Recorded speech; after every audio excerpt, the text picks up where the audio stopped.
한국과 중국이 수교한 지 어느덧 만 30년이 지났습니다.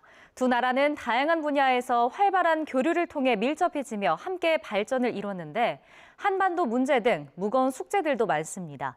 수교 30년의 성과와 과제를 권지수 PD가 짚어봤습니다.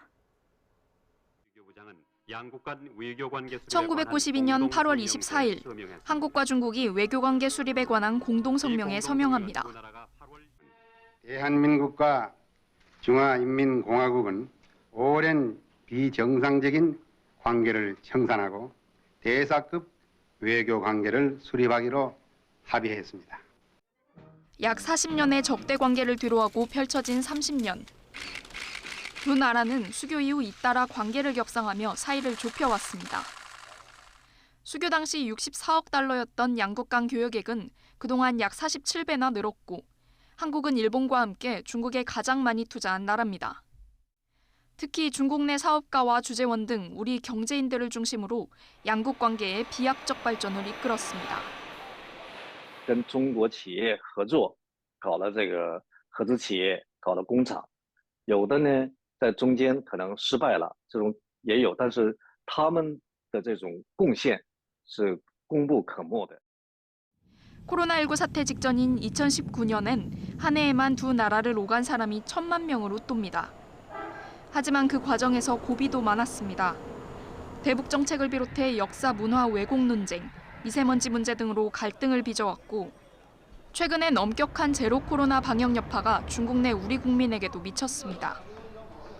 특히 고고도 미사일 방어 체계 사드 배치 이후 한때 80만 명이던 중국 내 우리 국민 수는 약 25만 명으로 크게 줄었습니다.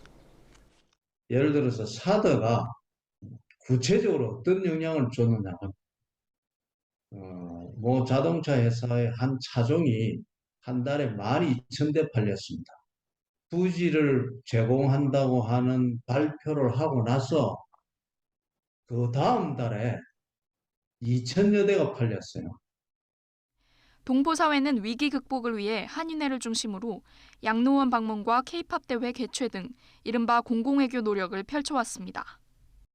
문화제 같은 거를 거기서 한다든지 바자회 같은 걸 많이 해서 그 사람들하고 이제 중국 사람들하고 교류를 하고 또 어떤 아줌마들은 이제 교회를 중심으로 해서 김치 같은 걸 만들어가지고 그 사람들한테 기여를 하고.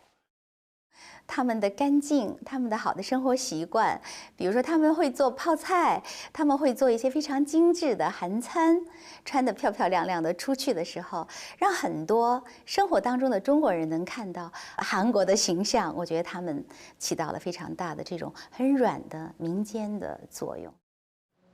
하지만 미국의 압박과 중국의 맞대응 힘겨루기가 한중 관계의 난관으로 작용하고 있는 냉정한 현실. 지난 9월 리잔수 전국인민대표회의 상무위원장은 윤석열 대통령을 만난 자리에서 미국 주도 반도체 동맹 칩4의 불편함을 드러냈고 사드에 대해서도 이른바 3불 이란 이행을 줄곧 요구하고 있습니다. 한국 입장에선 강대국 간 첨예한 대립 속에 균형점을 찾아 경제, 안보 이익을 지켜내고 안정된 대중국 관계를 통해 한반도 정세를 관리해야 하는 과제를 안고 있습니다. 어려운 문제지만 두 나라가 지리적, 역사적으로 가까운 만큼 공통점을 인정하고 차이점은 존중하는 대원칙 위에 머리를 맞대고 하나씩 풀어가는 노력이 절실합니다. 차이를 인정하고 공통점을 찾는 부동준의. 그러면서도 조화를 이루지만은 우리는 우리 원칙을 가지고 같아지지는 않는 화이부동. 이런 자세가 필요하다. 한반도의 안정이 중국 체제 그리고 중국의 어떤 경제를 위해서도 도움이 된다는 것을 우리하고는 입장차가 없다는 것을 계속해서 이제 강조할 수밖에 없는 것이고요. 수교 후 한 세대를 보내고 새로운 30년을 바라보는 한국과 중국.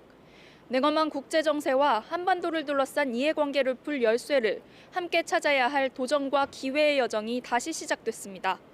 YTN 월드 권지수입니다.